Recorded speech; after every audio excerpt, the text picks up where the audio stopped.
MBBS, BDS pass ছাড়া যে কেউ ডাক্তারি পদবি ব্যবহার করতে পারবে না বলে দাবি জানিয়েছেন সরকারি বেসরকারি মেডিকেল কলেজের শিক্ষার্থীরা। ম্যাথ সহ মানহীন চিকিৎসা প্রতিষ্ঠান বন্ধ সহ 5 দফা দাবিতে শনিবার সকালে কেন্দ্রীয় শহীদ মিনারের সামনে ঢাকার বিভিন্ন মেডিকেল কলেজের শিক্ষার্থীরা প্রতিবাদ সমাবেশ করে।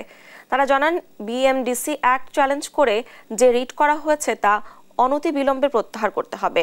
এমবিবিএস বা বিডিএস পাস ছাড়া বাকি ডিগ্রিধারীরা ভুয়া ডাক্তার বলে অভিযোগ করেন তারা। দাবি মানা না হলে আরো কঠোর কর্মসূচির হুঁশিয়ারি দেন তারা। বিএমডিসি রেজিস্ট্রেশন পাইছে, ঠিক আছে, তাদের কাজ ডাক্তারদের সহায়তা করা, ডাক্তার যে পদটা বাতলে দেবে, যে ডিসিশনটা দিবে সেই অনুযায়ী তাদের কাজ এগিয়ে নিয়ে যাওয়া। তাহলে তারা কেন ডাক্তার পদবিটা ব্যবহার করবে? চিকিৎসকরা রাত দিন খেটে তারা এই রোগীদের চিকিৎসা দিয়ে থাকেন।